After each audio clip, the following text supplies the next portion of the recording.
All right, folks, let's talk about something that's been blowing up lately, THC drinks. We've all been there, right? A night out with friends, a few too many beers, and the next day you're paying for it. But now, with cannabis-infused beverages hitting the shelves, people are wondering, is this a healthier way to unwind? THC-infused seltzers, cocktails, you name it, they're popping up everywhere. People are ditching the hangovers and looking for a cleaner buzz. But let's get real, is it really healthier than alcohol? We're talking long-term effects, the impact on your body, the whole 9 yards. We need to dive deep and figure out what's what. That's what we're going to unpack today, folks. THC drinks versus alcohol, the good, the bad, and the ugly. Let's get it on. First up, let's talk about your liver. It's the workhorse of your body, filtering out toxins and keeping things running smoothly. Now, we all know alcohol can be rough on your liver. You start pounding beers and your liver's like, dude, seriously? Over time, that can lead to some nasty stuff like fatty liver disease, cirrhosis, you name it. Now, with THC drinks, the research is still emerging. We don't have decades of data like we do with alcohol. But here's the thing. THC itself doesn't seem to have a direct toxic effect on the liver. It's metabolized differently. However, and this is a big however, mixing THC drinks with alcohol can put extra stress on your liver. It's like asking your liver to fight a two-front war. So if you're going to indulge, moderation is key.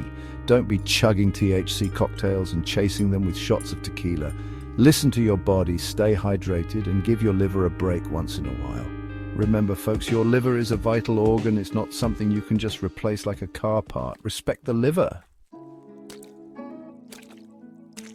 All right, let's talk about the elephant in the room, addiction. Alcohol, let's be honest, is highly addictive. It's a societal norm, but it's also a drug, and it can hijack your brain's reward system. We're talking about millions of people struggling with alcohol dependence, and it's no joke. Now, when it comes to THC drinks, the addiction potential is considered lower than alcohol, but, and I'm going to emphasize this, it's not non-existent. Your brain is wired to seek pleasure, and THC can trigger those reward pathways. So if you're slamming THC seltzers every night, you might start to develop a dependence. The key here is responsible use. Just like you wouldn't down a bottle of whiskey every night, don't overdo it with the THC drinks. Listen to your body, be mindful of your consumption, and don't let it control your life. Remember, folks, moderation is key. Whether it's alcohol or THC, it's all about finding a balance and not letting it take over. All right, let's talk about the dreaded hangover. We've all been there, waking up feeling like death warmed over after a night of drinking, head pounding, stomach churning, the works. It's brutal. And why does this happen? Well, alcohol is a diuretic. It dehydrates you, which contributes to that pounding headache. Plus, the breakdown of ethanol in your system releases toxins that make you feel like garbage. Now, here's where THC drinks have a major advantage. They don't cause hangovers in the traditional sense. You're not going to wake up with that same level of dehydration and nausea. However, some people report feeling a bit sluggish the next day after consuming THC drinks, especially if they overindulge. It's like a mild after effect, but nothing compared to the soul-crushing misery of a hangover. So, if you're looking for a hangover-free way to unwind, THC drinks might be worth exploring. But again, moderation is key. Just because you don't wake up with a pounding headache doesn't mean you should be chugging THC seltzers like water. Listen to your body, stay hydrated, and enjoy responsibly. All right, folks, let's get serious for a minute and talk about mental health. Alcohol can mess with your mind, and I'm not talking about just when you're drunk. Long-term alcohol abuse can lead to anxiety, depression, even exacerbate existing mental health conditions. It's like pouring gasoline on a fire. Now, with THC, it's a bit more nuanced. In moderate doses, THC can actually have some positive effects on mood, reducing stress and anxiety for some people. It's like a warm blanket for your brain. But, and this is a big but, high doses of THC can trigger paranoia, anxiety, and even psychotic episodes in some individuals, especially those predisposed to these conditions. So it's crucial to know your limits and be mindful of your mental state. If you're prone to anxiety or have a family history of mental health issues, proceed with caution when it comes to THC.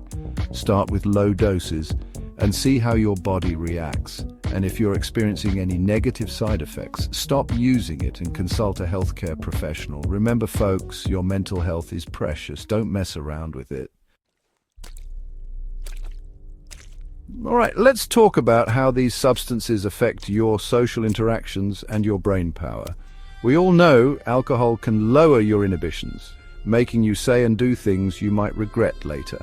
It impairs your judgment, coordination, and, your memory. Hence the term blackout drunk. THC, on the other hand, affects everyone a little differently. Some people become more introspective, while others get giggly and more talkative. It can impair short-term memory and motor skills, but it doesn't usually lead to the same level of aggression or reckless behavior as alcohol.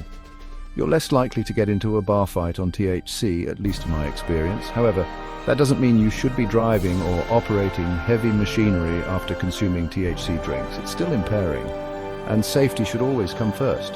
The key takeaway here is to know your limits and consume responsibly.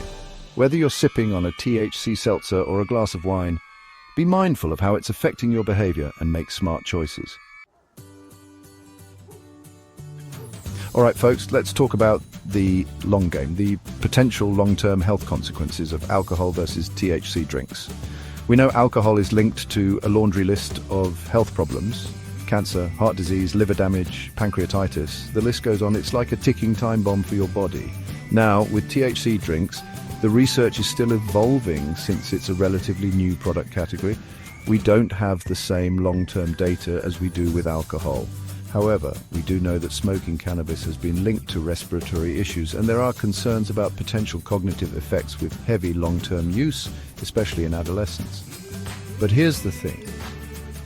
With THC drinks, you're not combusting anything, so those respiratory concerns are less of an issue. And since you're ingesting THC, the effects tend to be less intense and longer lasting compared to smoking, which might lead to more mindful consumption. That being said, more research is needed to fully understand the long-term health effects of THC drinks. It's a waiting game, and we need more data to draw definitive conclusions.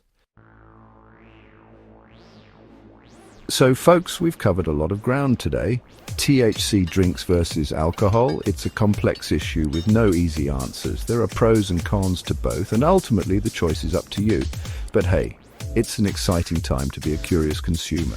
If you're looking for a potential alternative to alcohol, something that might be a little easier on your body, maybe won't leave you with a hangover, then THC drinks are definitely worth exploring. And if you're going to dip your toes into the world of THC beverages, you've got to check out Surgeon Solutions. We're talking about delicious, fast-acting THC-infused seltzers that are perfect for any occasion. No hangovers, just good vibes. So what do you think? Are you ready to ditch the booze and explore the world of THC drinks? Hit me up in the comments below and let me know your thoughts. And remember, folks, always consume responsibly. Cheers!